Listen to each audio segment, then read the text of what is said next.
Okay, so I know I've done this in the past with my chicken cutlets, and I make this, we like to call it butter chicken, where we, cut the chicken into cutlets like this and soak it in buttermilk overnight, and then put it in breadcrumbs and pan fry it or saute it slowly with some butter and olive oil, and it's delicious. It really is. Okay, so what's happening today? Well, today something different is happening. Recently, we went down to Philadelphia to see our son, and we went to an Italian restaurant. And we didn't go to #1 Italian restaurant, primarily because the one that was rated #1 didn't open till 5, and we wanted to get home. So we went to the place that was open at lunchtime, and the name of the place is Ralph's. And I cannot say enough good things about Ralph's. I've not been to what they call #1. I cannot imagine how they distinguish #1 from number whatever, but I cannot say enough great things about Ralph's. They had probably the best saltimbocca I've ever had. But I digress in my conversation here. The reason why I'm showing you the chicken cutlet and talking about the Ralph is because one of the people that was with us had the chicken parmesan, and I tasted it. And I have to tell you, hands down, it was way better than my chicken parmesan, and way better than the butter chicken that we make here at home. Now, that's not to say that the butter chicken we make here at home is no good. It's fantastic. What I'm saying is that Ralph's stepped it up. So, with that said, I started to wonder, well, what does Ralph's do differently than what we do? And I started to think about it, and then I started to experiment a little bit. And guess what?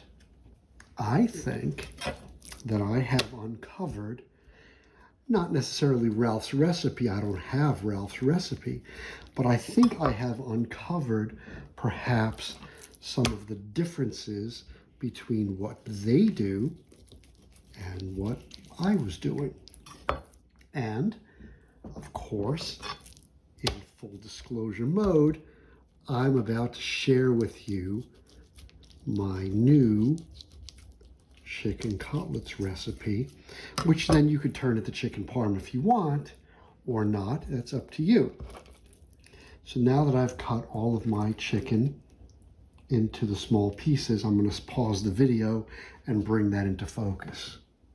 So just in case I didn't emphasize enough, I cannot say enough good things about Ralph's. Everything we ate was outstanding. Again, we happened to go there because they were open at lunchtime and we wanted to get home early. The restaurant itself happened to be established for more than 100 years, and they have some kind of designation where they're the oldest continually operating restaurant in the nation or something like that. I don't recall exactly what that was, but again, you look up Ralph's in Philadelphia, you'll find it. So what you see I'm doing here is I've given all of my chicken cutlets a light dusting of some kosher salt, and now I'm getting it with a nice squeaky, very squeaky, it's got to be very squeaky, black pepper. Okay, and now I'm going to hit it with a little bit of garlic powder, just a light sprinkle, and a little bit of onion powder. So as I was saying, their saltimbocca is, if not the best I've ever had, among the best. The chicken parm was phenomenal, absolutely phenomenal. Everything we tasted there was really outstanding. This is Romano cheese. I'm going to give it a very light sprinkle. And the cannoli that we had was unlike any cannoli I've had anyplace else. And I live right near New York City. You know, there's a lot of great local cannolis here, and I'm not saying anything bad about the local cannolis. What I'm saying is the cannoli we had at Ralph's was unlike anything we've had anyplace else. It was absolutely fabulous.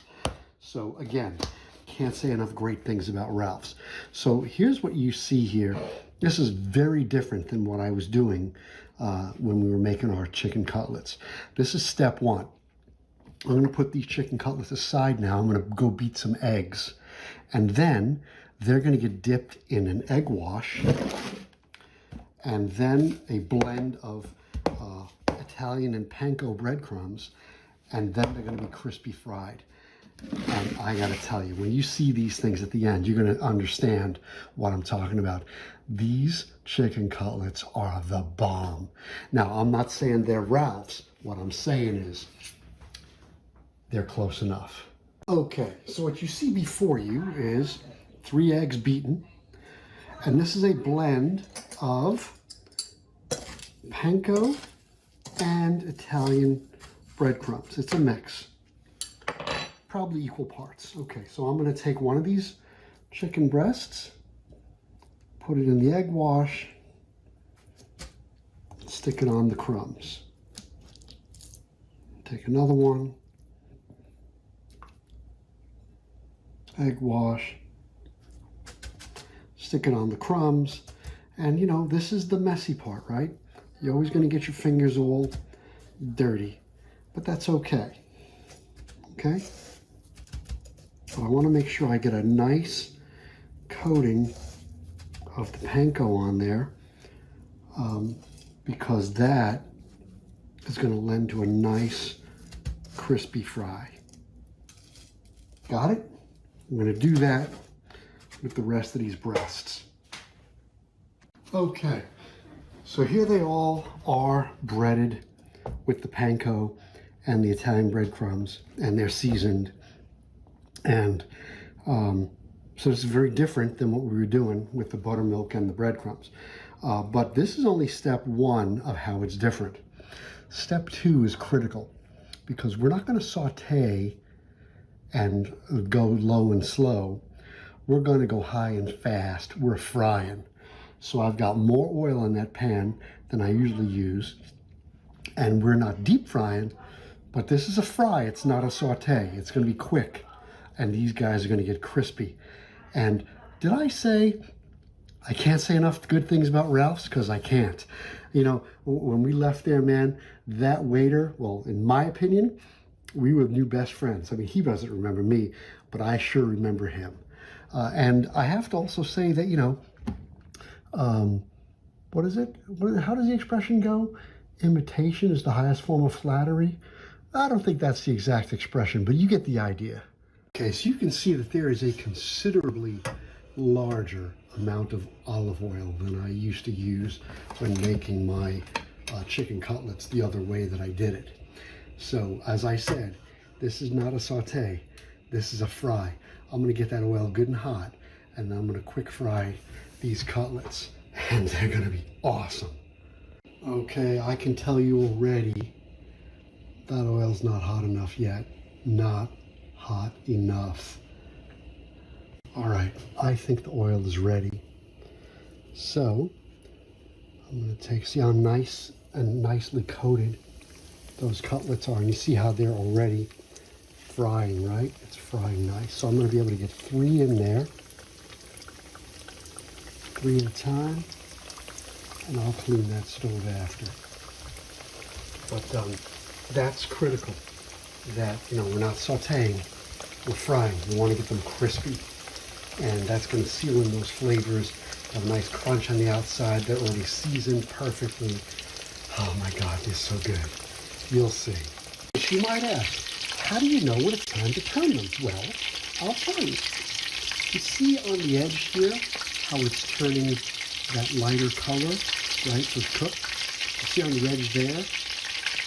When I see a little bit of browning coming on the edge, that's when I know it's time to turn it.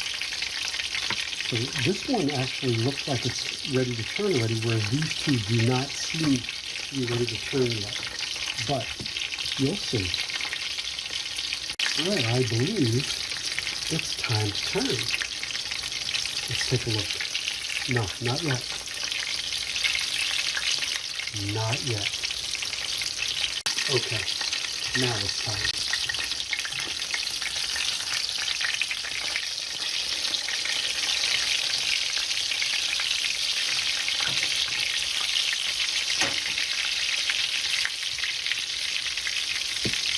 And the panko is what's going to give us that nice crunch, right? I mean, the regular breadcrumbs are going to give a little crunch, but the panko blend in there is going to give you that extra nice crunch. Okay, these guys are ready. See it? A nice and crispy brown, right? They're brown on both sides, and I can feel it with the tongs that they're crispy. Okay. Ready for batch number 2. Let's see if I can do it over the top here. Okay. 1, 2. See if I can find a smaller one to fit in the corner there. So this is perfect. 3. All right, let's see if they're ready. Yeah. Ready to flip.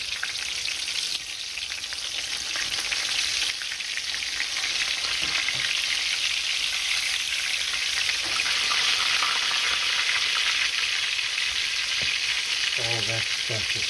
That is special. Oh man, oh man, oh man. Nope, not ready yet. Not ready yet. How do you like that? Okay, we're gonna wait. We're gonna wait. Not ready yet. All right, I think it's ready now. Yep, ready. Oh man, oh man. Oh, I like my chicken cutlets like I like my women. Here we go. Here we go. Well, I started it, now I gotta finish it. Golden brown on the outside and hot and juicy on the inside. Oh my God, did I go there? No, I didn't. No, I didn't. I guess I did, didn't I? That's okay. That's exactly Leia. She's golden brown on the outside, and she's hot. I love my wife. Okay, last batch. Last batch. Right? I've got 3 left.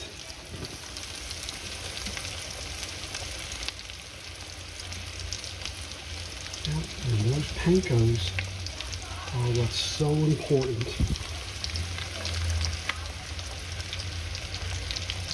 Okay, here it is. Those really crispy chicken cutlets and a little linguine with some homemade vodka sauce. A little note about the vodka sauce. This is the first time I've ever made vodka sauce. It's good, not great. So I'm not going to share that yet, not until I get it to the status where I believe it should be shareable. But it's pretty good. But these cutlets are amazing. Let me see if I can get a little piece cut here. Yeah, there you go. Here we go. Look at that. Tender on the inside and and crunchy on the outside and still juicy. Oh my God. That's so good.